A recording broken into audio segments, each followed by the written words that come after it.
Franchement, je suis désolé les gars, mais ce match c'est un scandale les frères. Je suis désolé les gars, mais c'est vraiment un véritable scandale.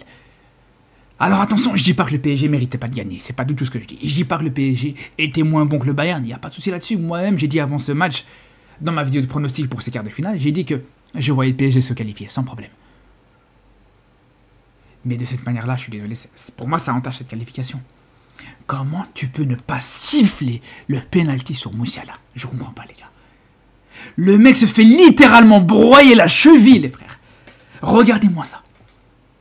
Sa cheville se fait littéralement broyer. Tu siffles pas pénalité là-dessus? Le mec, il finit avec une cheville qui est en train de pendre. Mais non, normal. Regardez sa cheville, les gars, comment elle est. Elle s'est retrouvée comme ça, les gars. Sa cheville, elle faisait ça, les gars. Tu donnes pas pénalité là-dessus? Alors, vous pouvez me dire ce que vous voulez. Volontaire, pas volontaire, j'en ai rien à foutre, les gars. J'en ai absolument rien à foutre. Quand on voit ça, les gars. Ok, il joue le ballon. Mais s'il joue le ballon pour broyer la cheville de ses adversaires et peut-être du meilleur joueur de l'équipe adverse juste derrière, ça sert à quoi? Mais si tu donnes pas un penalty là-dessus, mais imaginez juste 2 secondes tout ce qui pourrait être fait juste derrière. Juste parce qu'un joueur va jouer le ballon, parce qu'il va toucher le ballon en premier, s'il veut blesser et fracturer la cheville du meilleur joueur adverse, il pourra le faire en fait, c'est ça. Si on suit la logique des gens. Les gars, je vous dis là vraiment, on est clairement sur un geste horrible. Sur une blessure horrible, et on sait très bien les gars, on sait très bien, normalement quand tu portes atteinte à l'intégrité physique de l'adversaire, ça rentre en compte. Sur une faute ou pas une faute, ou sur un penalty ou pas un penalty les gars. Et là les gars, je vous le dis, moi-même qui suis kinésithérapeute les frères, moi-même qui travaille dans le médical, si je vous dis qu'il n'y a pas penalty là, demain on me retire mon tir de kiné, comme ça vous savez.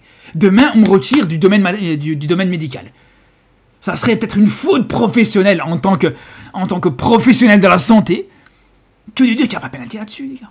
Je vous le dis, si aujourd'hui, dans le règlement de la FIFA, on parle de l'intégrité physique du joueur, en cas de faute ou pas faute, je ne sais pas ce qu'il faut de plus pour porter atteinte à l'intégrité physique d'un joueur. Le mec, c'est fini. Sa saison, elle n'a même pas recommencé, qu'elle est déjà finie. Vous vous rendez compte ou pas? Là, il est parti pour, franchement, s'il a de la chance, 4 à 6 mois. Et s'il a de la chance, les gars. Et je suis très gentil quand je dis ça. Non, je suis désolé, Et de toute façon, on le voit très bien. L'arbitre lui-même, il sait qu'il y avait pénalty. Vous savez pourquoi? Pour une chose qui est très simple. Lui-même il a voulu compenser avec des cartons rouges ridicules, aussi ridicules les uns que les autres. Même si, attention, le carton rouge de Pacho est justifié, il n'y a pas de problème là-dessus. Mais le carton rouge d'Hernandez, pour moi, il n'y a absolument rien, les gars. Ouais, il y a un carton jaune, attention, hein, mais jamais de la vie à rouge là-dessus. À partir du moment où on voit l'arbitre rentrer dans cette démarche-là, c'est bon, c'est là où on a compris. C'est là où on a compris que, voilà, l'arbitre s'était rendu compte lui-même qu'il avait fait cette erreur-là. Ce qui n'est pas la première fois que ça arrive. Tout simplement, les gars. Ah, c'est dommage parce que ça gâche le match. Ça gâche peut-être cette belle prestation du PSG, parce que, globalement, le Paris Saint-Germain méritait une victoire. Attention, le Bayern aussi a fait des belles choses. Sur cette première mi-temps, c'était assez équilibré, voire même... un avantage par rapport au Bayern. Et cette blessure de Musiala a fait du mal, clairement. A fait énormément de mal aux Bavarois. C'est sûr et certain, les gars. Parce que, clairement, le Bayern a fait des très belles choses. Et quand on voit, par exemple, juste le match de Kane, pour moi, franchement, le match de Kane, on pourrait presque dire qu'il est parfait. On pourrait presque dire que le match que fait Kane aujourd'hui, il est quasiment irréprochable. Le mec, il a une importance énorme quand on voit ce qu'il apporte dans la participation dans le jeu. À chaque fois, son apport dans le jeu du Bayern, il a une importance considérable. On le voit sur cette situation-là, où il vient récupérer ce ballon pour juste derrière, sur l'action d'après. Il arrive à se retourner et amener cette passe pour Kingsley Coman, une très belle passe d'ailleurs, qui a donné une grosse occasion pour le Bayern. Quand on voit sur cette action-là, les gars, le mec, il est quasiment en haut fermé, il n'a plus rien à faire, et il arrive quand même à te sortir un très beau centre au deuxième poteau.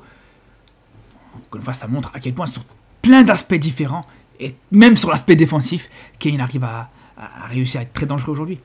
C'est là où c'est dommage, c'est là où vraiment je suis très frustré par rapport à ce match du Bayern, par rapport à ce match de Kane, parce que clairement, il t'a absolument tout fait parfaitement. Pareil sur des situations, mais en termes de dribble, les gars, où il va être pressé face à Vitinha, face à Barcola, les gars, et qu'il arrive à se retourner, qu'il arrive à quand même à passer. Vraiment, ce match a été très complet, a été très bon.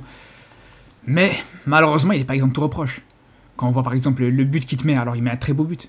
Mais voilà, encore une fois, un attaquant d'une expérience pareille,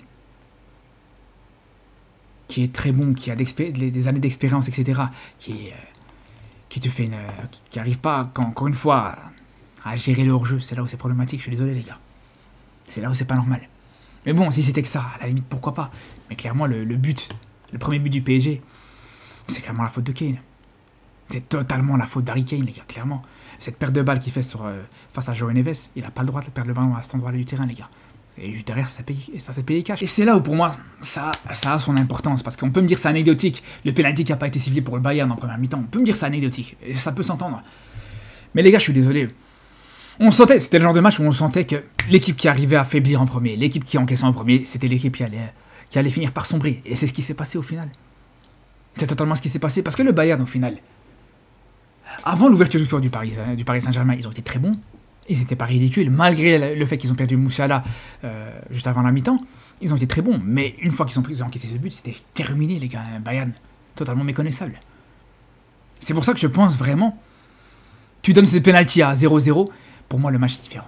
Et pour moi, ça rajoute vraiment du poids à ce qu'on peut considérer aujourd'hui comme un scandale pour ce match. Un scandale d'arbitrage. Là, aujourd'hui, voilà, je ne suis pas supporter du Bayern, je m'en fous à la limite, mais franchement, ça reste un scandale, les frères, je vous le dis. Et même si, voilà, bravo au Paris Saint-Germain, on a vu des belles choses, quand on voit par exemple sur le but, le travail de João Neves, qui est peut-être le milieu de terrain parisien qui était au-dessus du lot aujourd'hui, parce que du côté des milieux de terrain, que ce soit Vitinha, Fabien Ruiz, etc., méconnaissable par rapport à d'habitude, mais quand on voit ce que fait João Neves à la récupération et à la passe juste derrière, exceptionnel les frères, exceptionnel. Et par contre, moi ce que je comprends pas les gars, vraiment ce que je comprends pas, regardez là. Comment c'est possible? Comment on peut m'expliquer que Désiré Doué se trouve absolument tout seul? Après, voilà, le but de Désiré Doué, il est magnifique, mais qu'encore une fois, il soit tout seul comme ça. On pensait qu'après la finale de Ligue des Champions, c'est bon, maintenant les gens commençaient à comprendre. Les gens savaient maintenant que Désiré Doué, c'était un joueur sur qui il fallait se méfier. Et encore aujourd'hui, tu arrives à le retrouver comme ça tout seul, libre de tout marquage, pour pouvoir frapper comme ça, c'est pas normal, je suis désolé. Après, voilà, encore une fois, le but, bravo à lui, il n'y a pas de problème là-dessus. Mais si un autre joueur, les gars, parce que je parle de João Neves qui fait un très beau match, au milieu de terrain, il a été très solide, c'est lui qui fait la récupération, c'est lui qui fait énormément de choses intéressantes. Mais un autre joueur aussi qui a été très très bon, les gars. Un autre joueur qui a été décisif aujourd'hui, clairement, les gars. Malgré le fait que c'était pas son meilleur match, on a senti une certaine fatigue, on a senti une certaine limite physiquement. C'est Hakimi. Clairement, Hakimi, aujourd'hui, quand on voit par exemple plusieurs fois où il s'est fait surprendre par rapport à Coman, il a été mis en difficulté par rapport à Coman plusieurs fois, on a senti, les frères. On l'a senti éreinté physiquement. Moi, cette action-là, elle m'a choqué. Le fameux coup franc qui voulait tirer rapidement et faire une feinte, etc. Regardez, les gars. Regardez, on a l'impression que c'est bon, il est plus sur ses jambes, il tient plus sur ses jambes. Et c'est ce qui rajoute encore plus, pour moi, d'importance à ce match d'Hakimi, les gars. Ce qui rajoute encore plus de légitimité et de valeur au match d'Hakimi. Parce que malgré le fait qu'on voit que physiquement, il était complètement cramé, complètement cuit, on l'a vu plusieurs fois, voilà, comme ici sur cette glissade face à Kingsley Coman, malgré tout ça, les gars, malgré tout ça, il arrive à être décisif. Il est à l'origine du premier but, c'est lui qui fait l'avant-dernière passe avant de trouver João Neves. Et même sur le deuxième but, les gars. Même sur le deuxième but, les gars, le travail qu'il fait sur le deuxième but. Pour moi, les gars, on peut me dire, ouais, bravo à Dembélé pour avoir fini cette action. Mais pour moi, quasiment tout le mérite revient à Hakimi. Je vous dis la vérité, les frères, tout le mérite revient à Hakimi sur le deuxième but. Quand on voit ça, les gars, il est face à 3 joueurs, 4 joueurs, il arrive à passer quand même. Vous vous rendez compte, on parle d'un latéral droit qui arrive à créer ce danger, à créer ces décalages. Et encore une fois, on voit à quel point Hakimi, c'est pas juste voilà, c'est pas juste les accélérations, c'est pas juste la vitesse, c'est pas juste, voilà, même techniquement, il arrive à passer face à 3 joueurs adverses, face à 3 joueurs du Bayern. Pour juste derrière trouver Dembélé. Après, les gars, là, je suis désolé, mais c'est là où, encore une fois, voilà. Quand je vous disais que le Bayern s'est écroulé après cette ouverture du score, les gars, comment c'est possible? Comment c'est possible, les gars? Moi, je comprends pas, les gars. Vraiment, ça me dépasse. Ça me dépasse, les gars. C'est le genre de situation, clairement, qui me dépasse. Comment tu peux être à 11 contre 9 sur cette action-là? Donc, tu es en supériorité numérique et tu laisses Dembélé absolument tout seul. Le soi-disant ballon d'or, futur ballon d'or, meilleur joueur du monde, tu le laisses tout seul comme ça. Alors que je suis persuadé, les frères. Demain, tu as un match Bayern-Barça. Mais jamais de la vie, vous trouvez Yamal tout seul comme ça, les gars. Même à 11 contre 11, jamais de la vie. Jamais de la vie, les gars. Impossible. Mais bref, comme je vous dis, les gars, la passe d'Hakimi est exceptionnelle. Non seulement il arrive à passer juste avant le dribble, il arrive à passer face à 3 joueurs en face de lui, mais le fait qu'il arrive à avoir la lucidité pour trouver Dembélé juste derrière, malgré le fait que, comme je vous dis, voilà, il venait de faire un effort, de dribbler 3 joueurs, le fait de... Faut juste s'asseoir et applaudir, les gars, tout simplement. Malgré le fait que si tu arrives à toute fin de match où tu as vu, on a senti un match où physiquement Hakimi a été mis en difficulté, ce qui est tout à fait normal, les gars. Il est sur 71e match de la saison, les gars. Je ne sais pas si vous vous rendez compte. Enfin, de la saison, si on compte aussi les Jeux Olympiques, etc. C'est stratosphérique. D'ailleurs, je ne sais même pas si vous vous rendez compte, les gars. Mais Hakimi a carrément blessé un joueur adverse parce qu'il courait trop vite, les gars. Vous vous rendez compte de ça ou pas? Je vous parle sérieux. Tellement il a fait une accélération que Stanisic n'a pas été capable d'assumer. Il s'est retrouvé au sol, les gars. Il s'est retrouvé blessé. Il s'est pété les chiots jambiers. On dirait moi quand je suis sur l'autoroute, j'essaie de courser une voiture, les gars. Une voiture rapide, j'essaie de partir sur la voie rapide avec ma vieille voiture.